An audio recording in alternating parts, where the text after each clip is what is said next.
ஆண்டவரும் உலக ரட்சகர் மீட்பெருமா இருக்கிற இயேசு கிறிஸ்து 40 நாமத்தினால் யாவருக்கும் காலை வாழ்த்துக்கள். இன்றைக்கும் வாழ்வு தர உணவு வழியாக எங்களை சந்திப்பதில் மிக்க மகிழ்ச்சி அடைகிறோம்.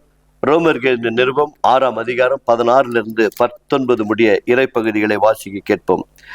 மரணத்துக்கு எதுவான பாவத்துக்கானாலும் நீதிக்கு எதுவான கீழ்ப்படிதலானாலும் எதற்கு கீழ்ப்படியும்படி உங்களை அடிமைகளாக ஒப்பு கொடுக்கிறீர்களோ அதற்கே கீழ்ப்படுகிற அடிமைகளாய் இருக்கிறீர்கள் என்று அறியீர்களா? முன்னே நீங்கள் பாவத்திற்கு அடிமைகளாய் இருந்தோம்.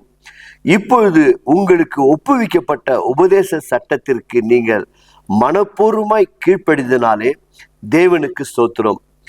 பாவத்தினின்று நீங்கள் விடுதலையாக்கப்பட்டு நீதிக்கு அடிமையானீர்கள். உங்கள் மாம்ச பலவீனத்தின் நிமித்தம் மனுஷர் பேசுகிற பிரகாரமாய் பேசுகிறேன். அக்கிரமத்தை நடப்பிக்கும்படி முன்னே நீங்கள் உங்கள் அவயங்களை அசுத்தத்திற்கும் அக்கிரமத்திற்கும் அடிமைகளாக ஒப்பு கொடுத்தது போல இப்பொழுது பரிசுத்தமானதை நடப்பிக்கும்படி உங்கள் அவயங்களை நீதிக்கு அடிமைகளாக ஒப்பு கொடுங்கள். செபிப்போமாக. கிருபையுள்ள நல்ல ஆண்டவரே, எப்படிப்பட்ட ஆண்டவரே, எங்களுக்கு நல்ல ஆலோசனையாய் இந்த ரோமர் புத்தகத்தில் எழுதி கொடுத்து இருக்கிறீங்க சுவாமி. ஒரு காலத்திலே நாங்கள் பாவத்திற்கு அக்கிரமத்துக்கு அடிமைகளா இருந்தோம். ஆனால் இன்றைக்கு நீர் மீட்டு எடுத்த பிறகு உமக்கு ஒப்பு கொடுத்தது போல ஒவ்வொரு நாளும் இந்த நிகழ்ச்சி வழியாய் காண்கிற உடைய பிள்ளைகள், பரிசுத்தமாக்கப்பட்ட பிள்ளைகள் இன்னும் பரிசுத்தமாகட்டும் ஆண்டவரே, இன்னும் பரிசுத்தமாகட்டும், உமக்கு சாட்சியாய் வாழட்டும் ஆண்டவரே.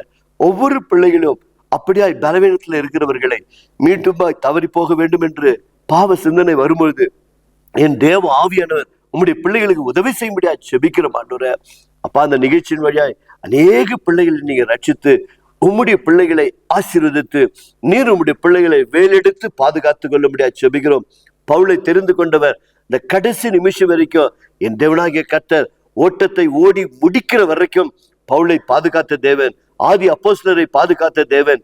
இன்றைக்கு உம்முடைய பிள்ளைகள் இந்த நிகழ்ச்சியின் வழியாய் பாவத்திலிருந்து விடுதலையாக்கப்பட்ட பிறகு பரிசுத்தத்திலே நிலைத்திருக்கும்படி கர்த்தர் உதவி செய்யும்படியாய் உங்களுடைய அன்பின் கரங்களில் ஒப்புக்கொடுகிறோம்.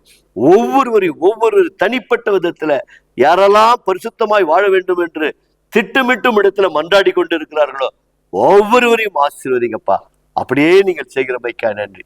இயேசுவின் நாமத்தினால் வேண்டிக் கொள்கிறோம் பிதாவே, ஆமேன். God bless you. கர்த்தர் உங்களை ஆசீர்வதிப்பாராக.